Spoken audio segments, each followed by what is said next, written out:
Okay, keys to success. So in this session, we're going to look at keys to success. Let's get right to it. So the first key number one, is to feed your mind. So what gets into your way of progress? What is it that causes most people to fail? What is the real thing that gets in your way, in the way of your dreams? And the dreams that we want to manifest. We all got different stories. And well, I don't have, the resources is one story. Well, I'm too young, I'm too old. Oh, I should have started earlier. Well, I don't have the capital to actually do what I want. Or maybe, sometimes I say, I don't have the capital to do the training. Well, you don't have the capital not to do the training, pretty much. Well, I need the experience. Sometimes people go like, I don't have the experience, so that's why I haven't actually started this career thing, or, that's why I've been sort of thinking about it and I've done nothing because I don't have the experience.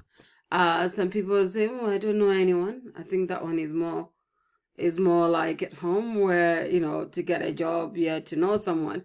So you go, I don't know someone. Some says, well, I don't really know where to start. So there are quite a lot of reasons why people fail and why people don't sort of move forward. Everybody has got a reason why they are not successful, either in business or in their life or in their career. I had so many reasons. Honestly, if I tell you some of my reasons, you think like, yeah, you should just stay down there and not do anything. At one point, I didn't even have the right to work or live in the country. I had every excuse to do nothing. But it was during that time I was kind of like strategizing for what was to come. I did my project management training. I had no papers. That's like a good enough reason for someone to just say, well, I'll rather just hide and wait and see what happens. But, I sort of started preparing like for what was going to happen, even though I didn't know what was going to happen at the time. So, it's kind of like trying to go against some of those excuses that we have that sort of keep us where we are. But there's only there's only one reason why sometimes we don't sort of take the opportunities. That, well, we sort of, we come up with all these excuses about, I don't have the resources, I don't have the time, I don't have the energy, I don't have the capitals, I don't have the systems, whatever it is. Coronavirus kind of presented us with an opportunity where we actually ended up with a lot of time in our hands. Some people managed to actually end up with some capital in their hands that they didn't work for. So it's, there are lots of different things that you can use as an excuse, but you can also use the same thing to push you forward. So the most successful people, when you read about people that have been successful in one area or the other, they find the resources, not because there's plenty of resources out there, but because they're so resourceful. They figure out what's needed, and they have enough positive emotion to find the answers, because because they get creative. They get creative enough to find the answers. If you are determined enough, you get through the problem. And I think, that determination is what's really important, and it's what determines your success. You have to be determined enough.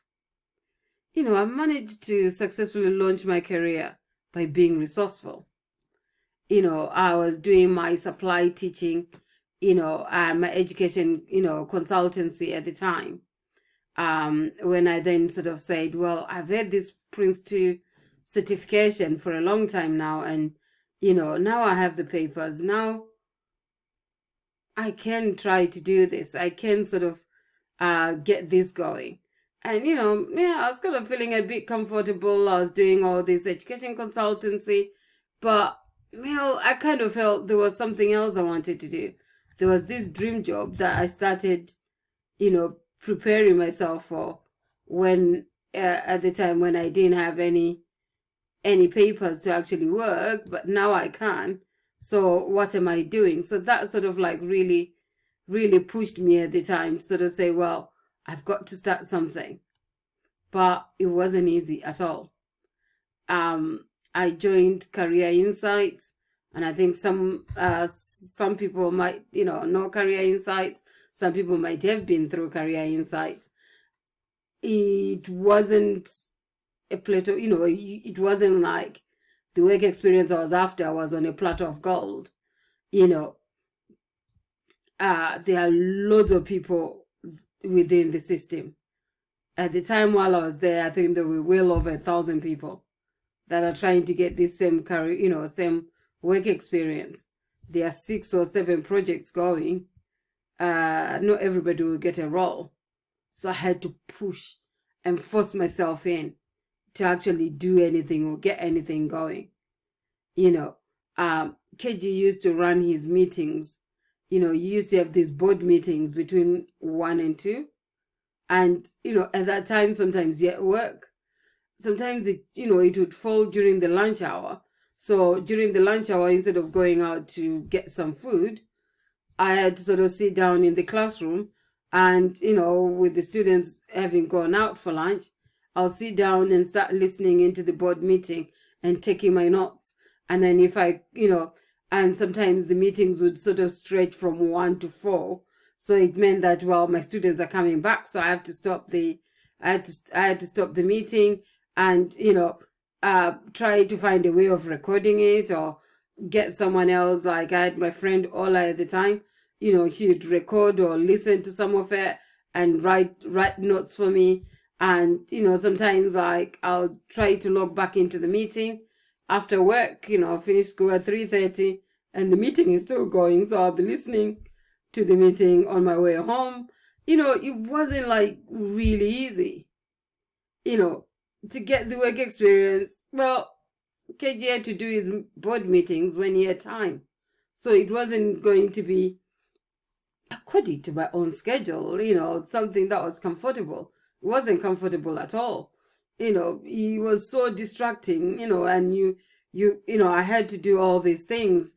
So sometimes, people are at different places. Some people work night shifts and they want to have the meetings in the afternoon. So you actually end up missing some meetings and you have to do a lot of catching up.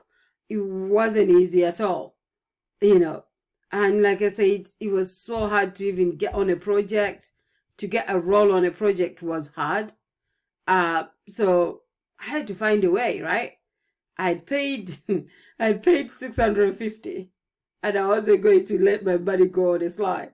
650 for me at the time, talking in supply teaching terms here. 650 was like a week's wage, right? It was like 5 days worth of work I'd paid for this. And I was going to see it through. And it was that determination that made me keep going because, meetings were sort of like really hard to join. I used to listen to a RAIDS meeting, which is like the risks, assumptions, issues, and dependencies. I used to listen to that while I'm on the tube. And sometimes I had to talk and try to make sure that, I kind of mute myself when he starts shouting the next station and, quickly talk in between. And, I'm sure people that were in those, people that were in those trains, they might have thought I'm kind of like, a crazy person because I'm kind of like trying to, but it was because I was determined, ooh, this is the only time they're doing the RAIDS meeting. I'm on my way home. So for me to actually know how to record risks, assumptions, issues, and dependencies, to really understand them, to get the work experience I wanted on that, I had to force myself to actually attend, even though it was not convenient. So you have to sort of push yourself. You have to be creative in what you're doing. You have to be resourceful to push yourself through to actually achieve that success that you want. You know, I had a husband as well at the time, and sometimes I'll be in the meetings because I'll be on 2 or 3 projects sometimes, and I'm in a meeting, and sometimes I forget to cook. My husband will be like, are we eating career insights tonight? Because maybe I forgot to cook because I was so busy. I just came into the house still listening to the raids meeting, and I was the one to record all the raids, so I was taking notes even while I was on the tube.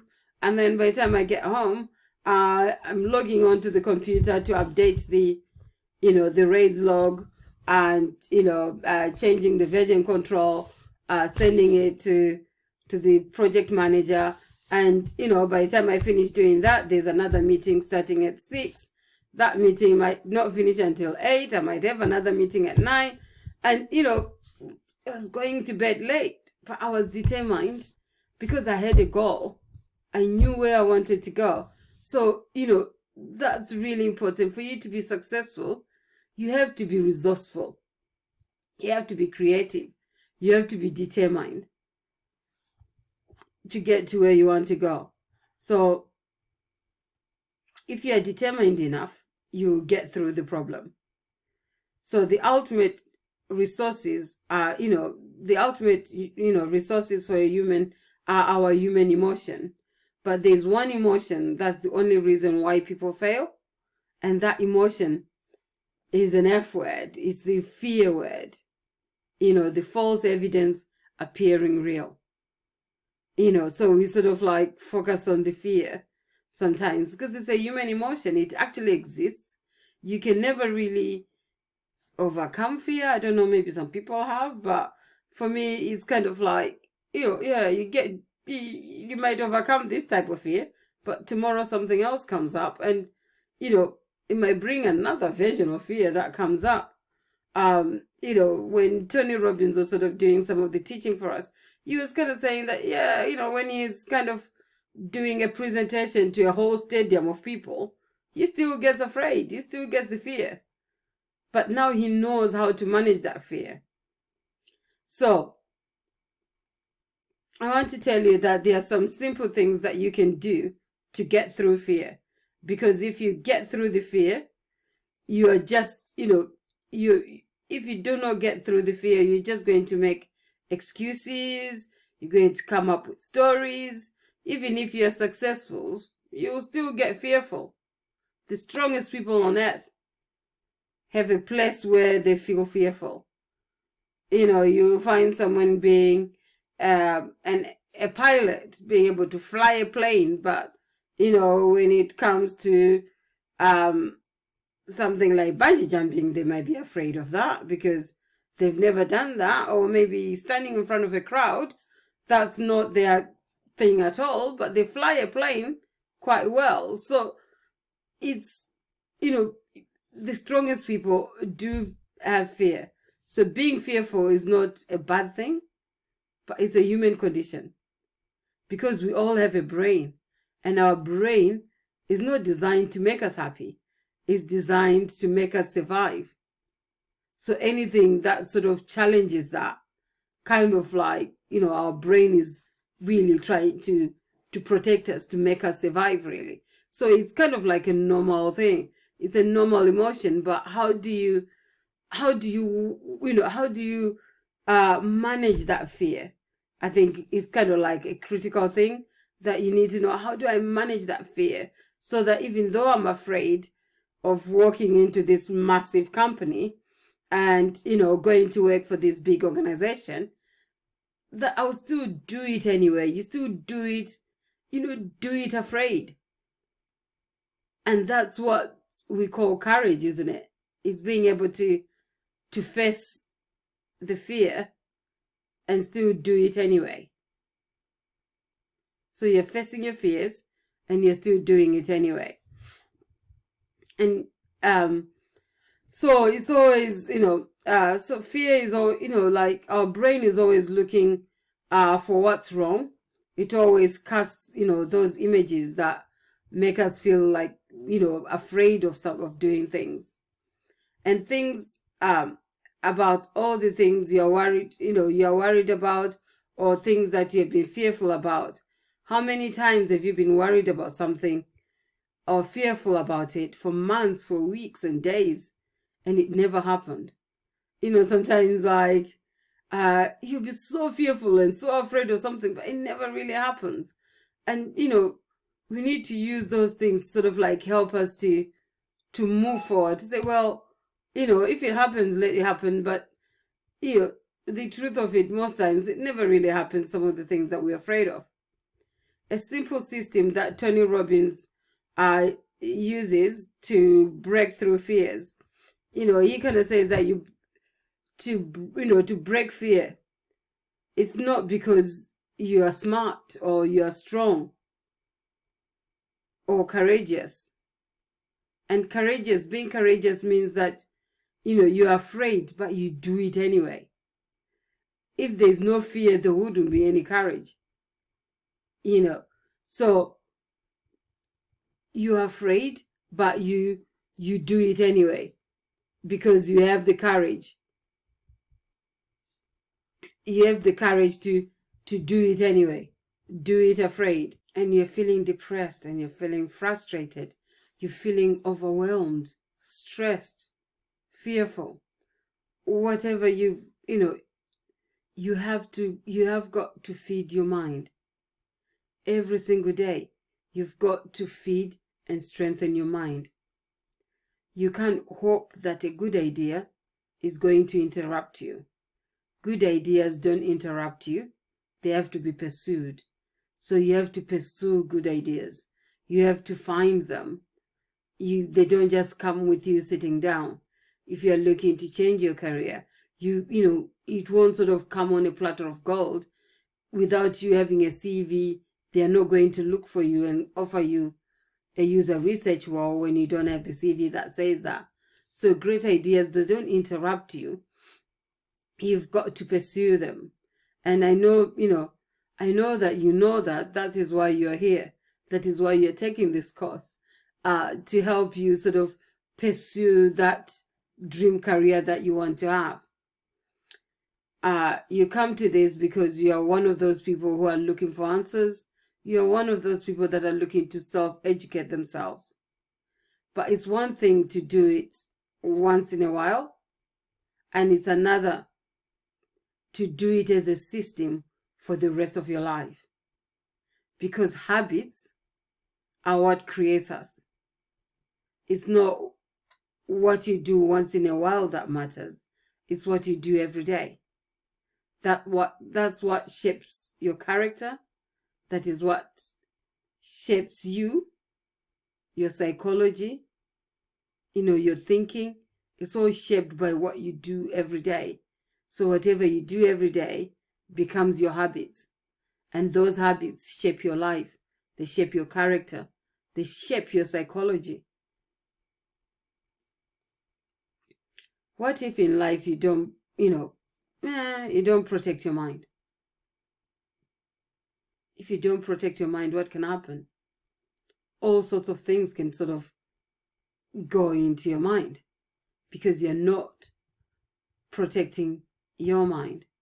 And reading actually helps you to protect your mind. You're sort of looking at reading things that will shape your life. So every day you need to stand guard at the door of your mind. There's a powerful scripture that says, keep your heart with all diligence, for out of it springs the issues of life. I think in some versions it says flows the issues of life. So you need to guard your mind with all diligence, because the things that come into your mind are what's going to shape your life. What's getting in there is shaping you. Some of your excuses come from what you hear. And I like that saying that says, empty vessels make the most noise. Because sometimes if you look at some of the fears that you have to change your career or to do anything for that, for that matter in life, Sometimes it's what you hear people say. Ooh, you need to get work experience. But you can never really experience a company unless you work there. So what you really need is to understand the tools and the techniques so that when when you're presented with the issues that they're having for that company, you have the tools and the techniques to solve those problems. So experience, the experience I got at Career Insights was for startup projects. How did that help me when I was now looking at,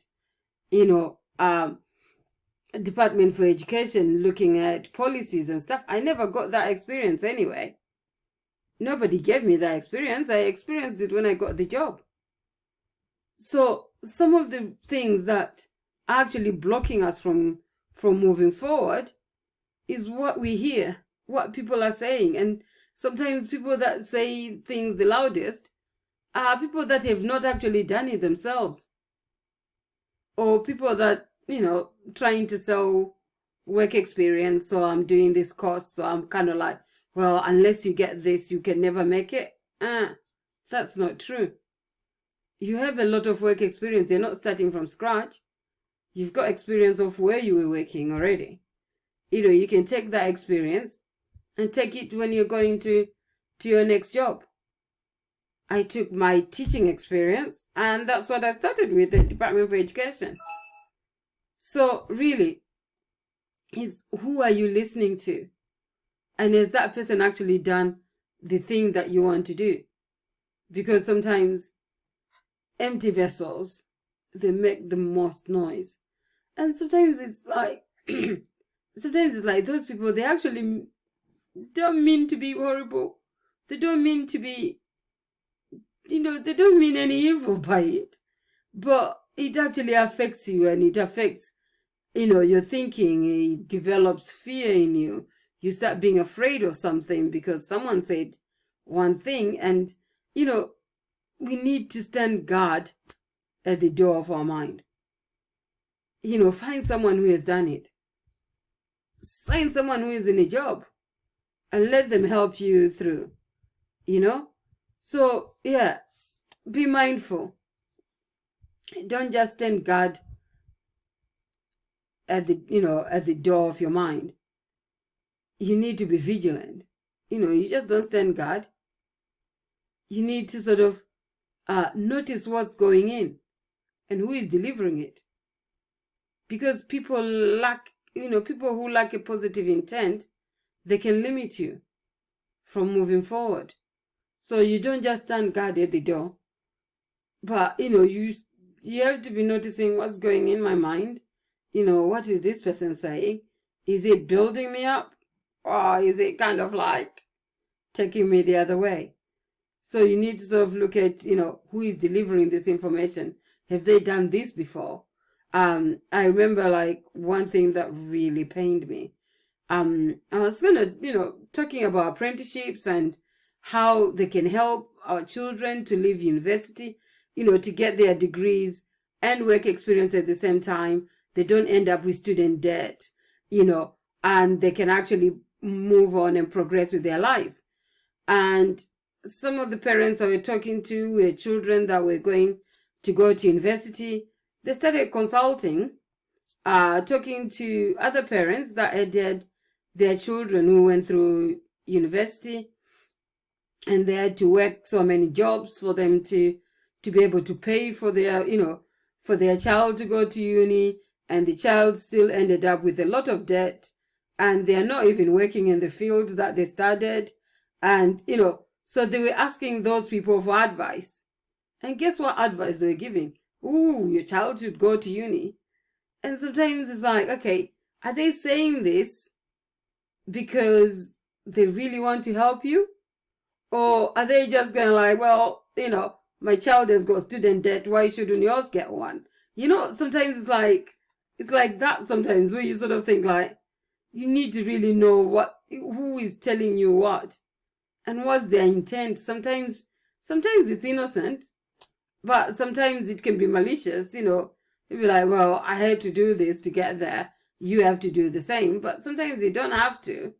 So you really need to notice what's going into your mind, who is delivering it, because people who lack positive intent, they can limit you on what you can do.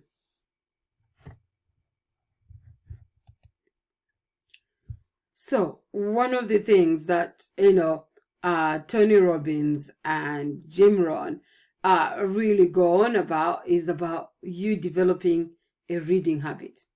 So they kind of recommend that you read 30 minutes a day. And if you can, you can sort of increase it and read more time, but 30 minutes a day to start is kind of like a good starting point. 30 minutes, just put it in your calendar, find the time, 30 minutes to read something. Jim Rohn said something that was kind of funny but profound. He said, every day, read 30 minutes a day, never miss a meal, but don't miss reading 30 minutes a day. That's how important he saw it, that you have to read every day. But he just didn't say read anything. He sort of said that you need to read something that will challenge you. Something that will challenge you, something that will stimulate your brain and get you thinking. Read something that's going to make you grow. Read something for growth. Read something that's going to give you a philosophy that will guide your life, so you're more fulfilled, So you read something that will really guide your life. Read your Bible, read whatever text that you have that might stimulate and give you a philosophy that will guide your life.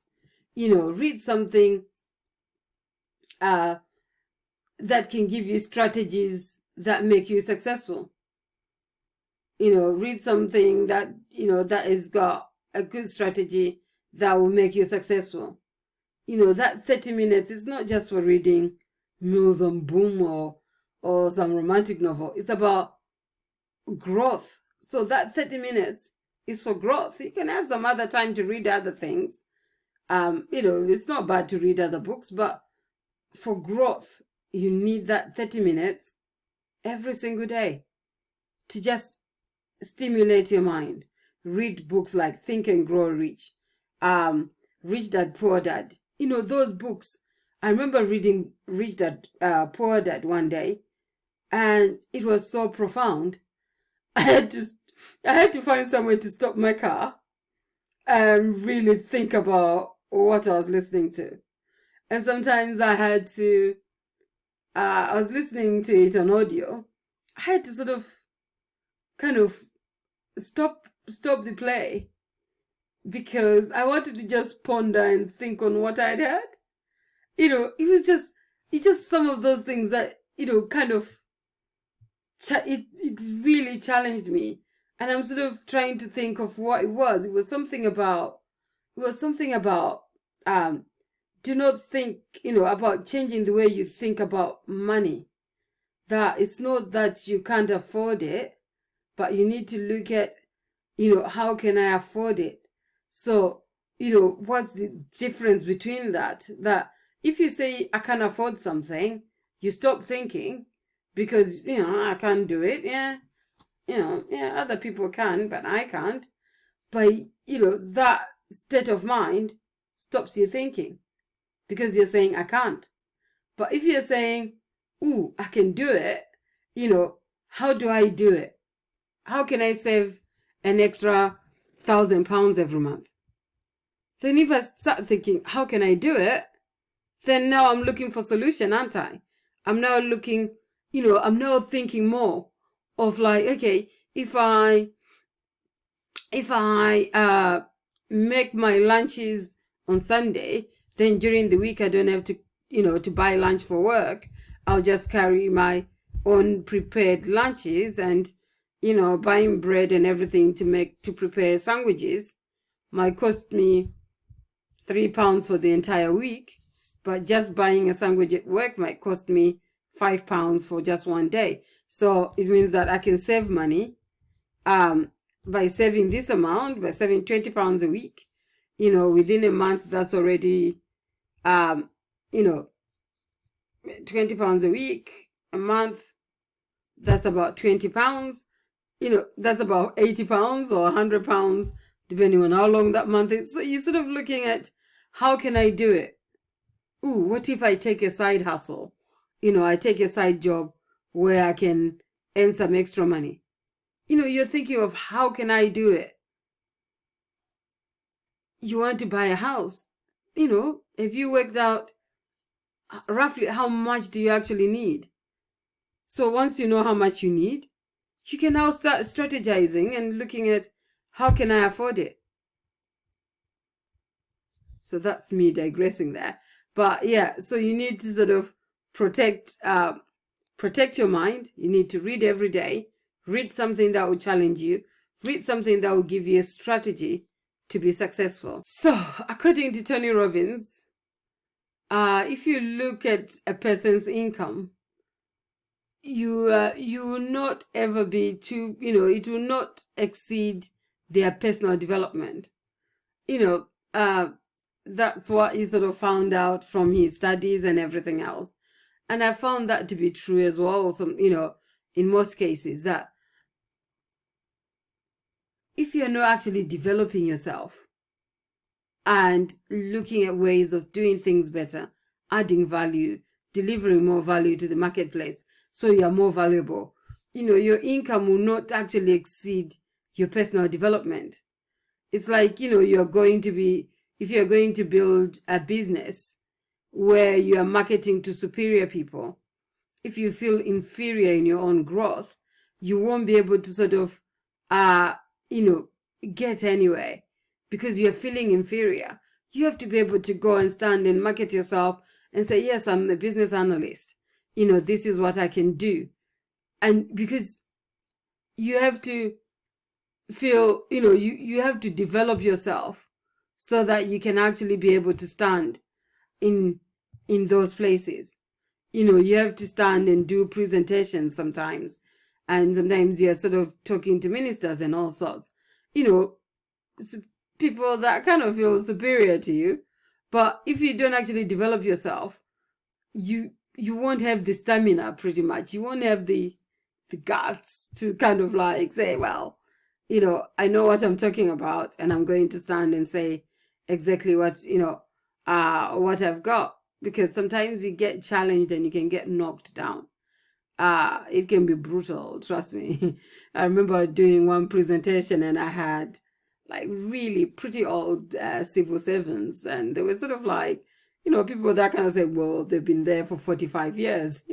So you're kind of, me, I've been there for like, a couple of months, and I'm going there and I was presenting something about, from the user research, saying, this is what people are saying about this service.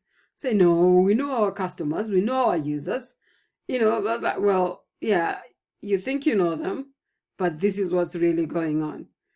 For me to be able to stand and kind of challenge some of those people, and they're looking at me going like, okay, what is she gonna say?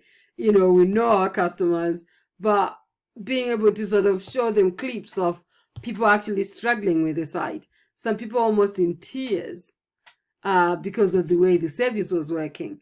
That sort of like really changed their minds. And, but I had to have that stamina to stand there and say, no, you think you know your customers, but you don't.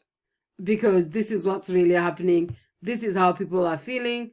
And I think one of the projects I'm kind of mentioning here was the some of the tax avoidance schemes, the way that, HMRC was approaching it, where people actually didn't pay tax because they didn't know that they were meant to pay tax. And by the time, HMRC got to them, they pretty much lost everything. I remember a lady that had, she started getting some interest in her bank account. And, she thought, I'm getting so much interest. I think I'm meant to pay tax on this. So when she now tried to pay the tax on the interest that she was getting in this, in her savings account, then HMRC sort of turned around and said, ooh, by the way, where did you get this money? Oh, I sold my aunt's house. I inherited my aunt's house when she died. So I sold it, and that's where I got the money from. Oh, okay. So you inherited a house. So have you paid inheritance tax? No. Oh, you need to pay inheritance tax. Okay. Oh, how much did she buy that house for? How much did you sell it? Did you pay capital gains tax? No.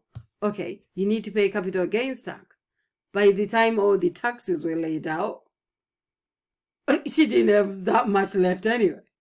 So she was pretty much in tears. And, these tax officers are thinking, the system works fine.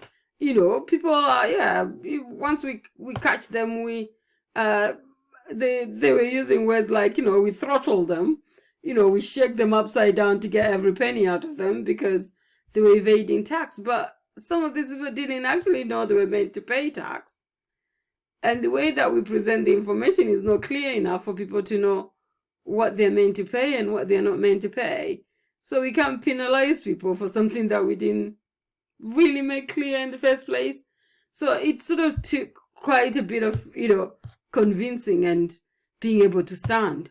But if I wasn't sort of like really developing myself to be able to stand in those circumstances and in those environments where it's like really heated and it's you against maybe a room of 30, and it's kind of, you have to build yourself. You have to know that, okay, I'm enough and what I'm saying makes sense, and believe in yourself and be confident enough to stand. So for you to be successful, you have to develop, personal development is really profound, and your income will be pretty much close to your personal development. So you don't have to do tons and tons to develop yourself. Reading 30 minutes a day, like we just said, something that challenges you, something that causes growth. Everyone starts somewhere, but if you do it daily, you cannot believe the advantages you will have. This is Jim Rohn can say, you don't have to say, well, I haven't started and I'm this far behind. But if you start doing it every day, there's no telling how far you will get.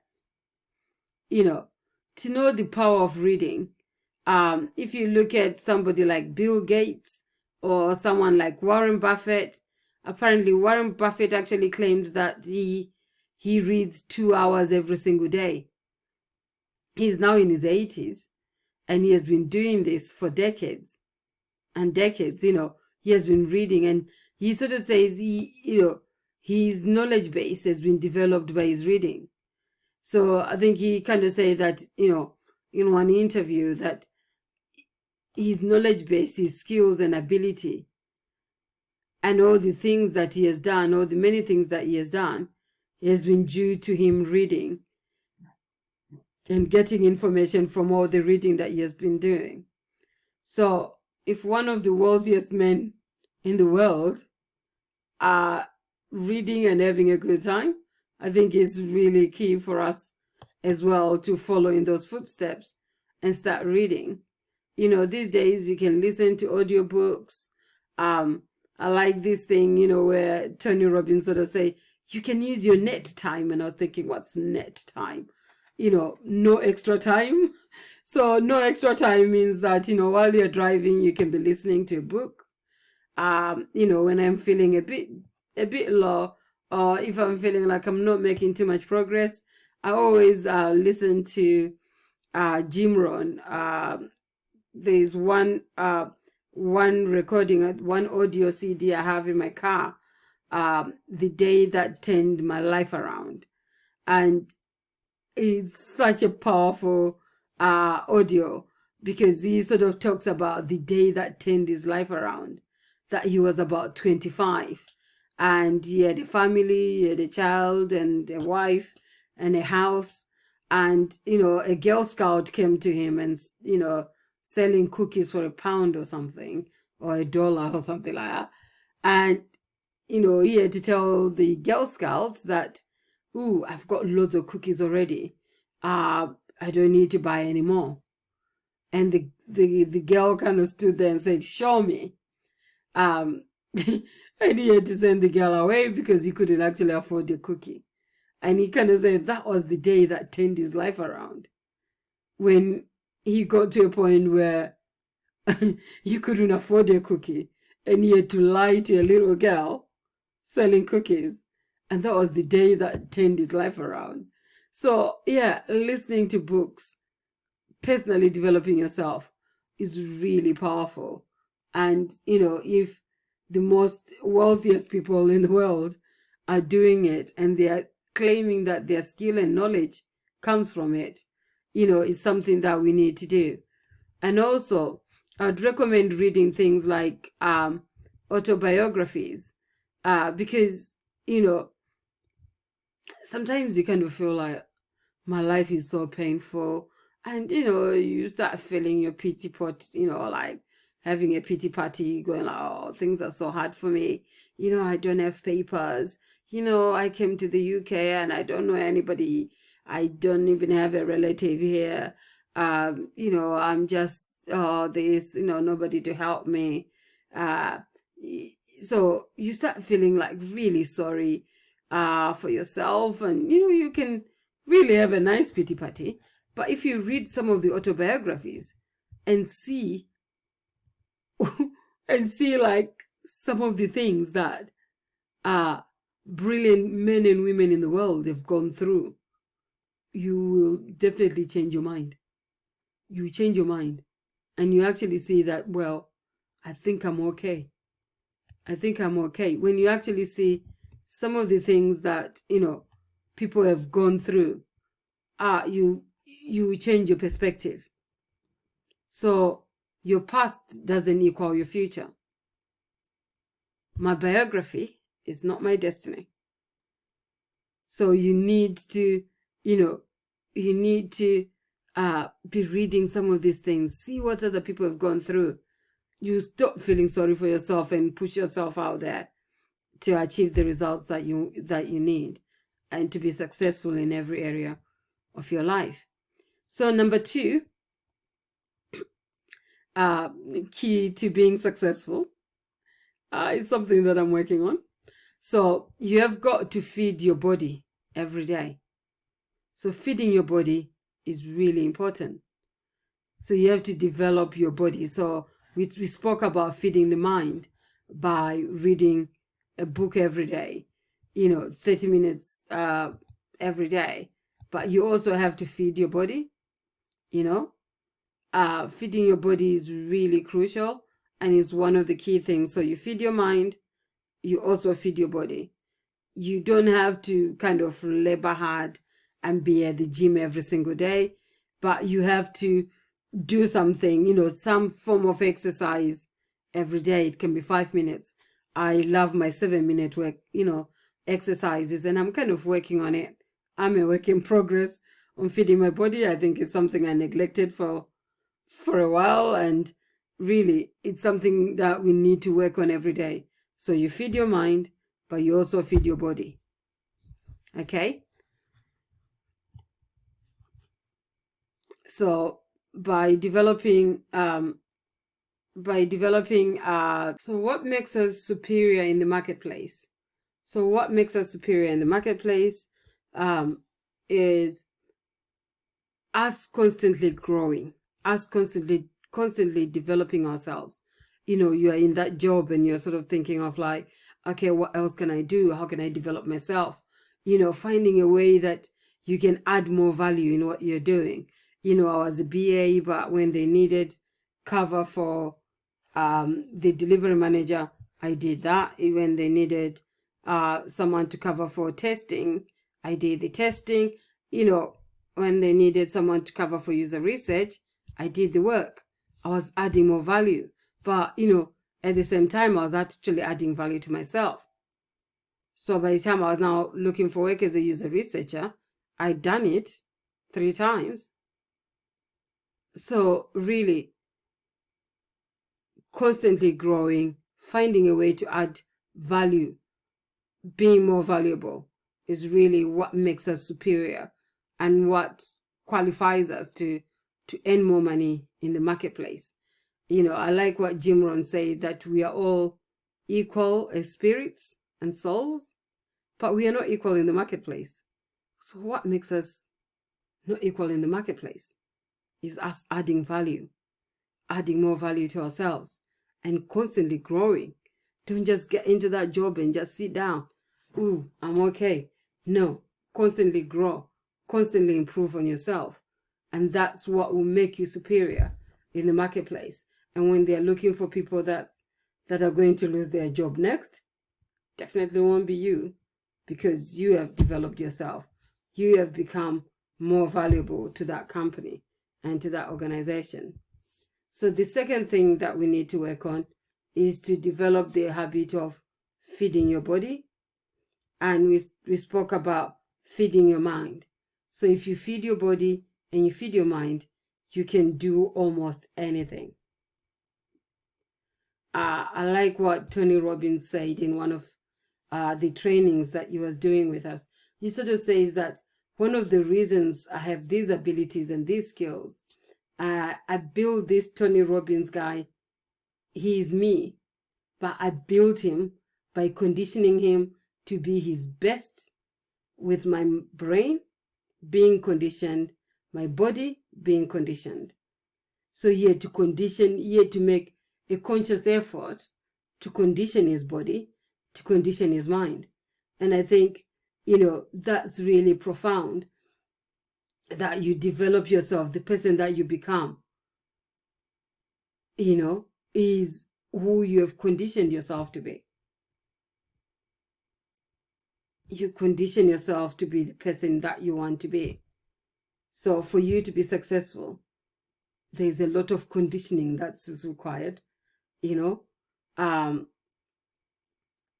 So the fear, that fear and courage are both in your body. So if you're really fearful, where do you feel it? Like really, if you ever been scared of something horrible going to happen, it's like you feel it in your throat, you feel it in your gut. It's physical. So is courage. It's physical. That strength is that ability. So you will feel fear. It's there in your body. But also courage is there. By reading every day. You now know of some people that overcame that same fear before. So that gives you the courage to go on. That gives you the courage to keep going. Because you know that, I'm not the first one at this. Other people have been down this road. They've made a success of this. So if I want to be successful at this, it is possible.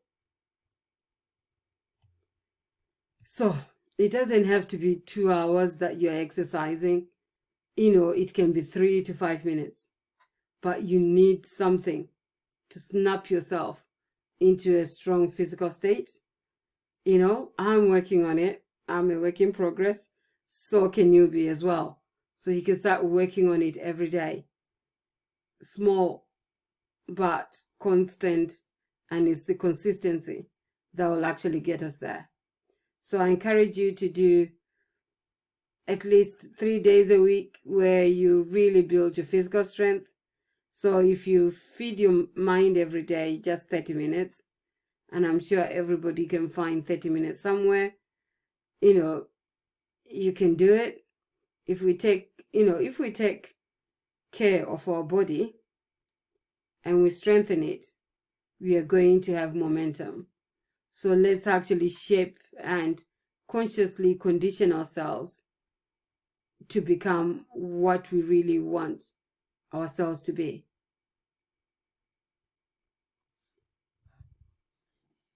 So there's a worksheet that goes with this training that you should be able to find in your notes.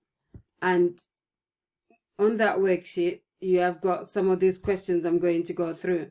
And you can sort of take your time and pause the video and, really focus on this and answer some of these questions. What are 2 things that you can do daily to feed your mind? So think about it, write it down. 2 things that you are going to commit yourself to doing from today to feed your mind daily. I have a list of books on the Career Springboard Facebook group. I have a list of books, and I will put them on the community as well, that you can sort of look at, different books that you can read to help you feed your mind. So you need to think of what 2 things that you can do to feed your mind. You can listen to audiobooks, you can listen to podcasts. There's quite a lot of things that you can do in that area to feed your mind, but I want you to write down 2 things on paper. So what 2 things can you read in the next 90 days? So this is a commitment. It might be that you still need to go and buy the book. So yeah, in the next 90 days, what 2 things can you read in the next 90 days to challenge your mind, to grow? So you can pause the video and write that down onto your worksheet. What 2 things can you do daily to feed your body? Like I said, I've managed to find like a 7 minutes workout that I try to do every day, and then try to do some more activities, in classes, to sort of just start feeding my body. And I'm sure I'll get there. But write it down. What 2 things are you going to do? It might be that you might need to engage a personal trainer or something, but write it down. So, what are your ultimate goals and aspirations for this year, for this month, and for this week? Take time to sit down and write some of those goals and some of those aspirations. If your aspiration is to change your career this year, write it down. What are you planning? What are you planning? What are the things that you want to do in this week, in this month? So let's write those things down to help us to move towards success. So finally, I want you to sort of write down like your commitment to yourself. So I commit to feeding and conditioning my mind and body to the best of my ability over the next 90 days. So I've taken that commitment and I'm working on it, and I want you to commit yourself as well. And you'll find this on your worksheet. You can put your name, that I, Orlene, commit to feeding and conditioning my body to the best of my ability in the next 90 days. And you have written already the books you're going to read in the next 90 days, and the different things that you're going to do in the next 90 days. So the action steps from this. So you need to understand the 2 keys to success. So we said feeding your mind and feeding your body. Pick an autobiography to read, or attempt to read 30 minutes a day for 4 to 5 days a week. So you can do it daily if you can, but 3 to 5 days will be good. Pursue to feed your mind daily with personal growth. Make sure to stand guard to the door of your mind with what comes in and out. Put your goals and aspirations down on paper. Keep them close to you so that you can always sort of look at them. If my goal is to be size, 14 or size 12, then I'm constantly looking at that. And when I'm doing the exercise and it's painful, I know what my goal is, so I know I have to keep going. Choose 3 things that you can do every day to strengthen your body. We just spoke about that. Continue to condition your mind and body every day so that you can reach the best version of you. So continually feed your mind, develop your body so that you can be the best version of you. Thank you. So hopefully you have filled all this in and you can follow through with all these action steps for you to be successful in any endeavor that you're planning to go on in your life. Thank you. See you on the next video.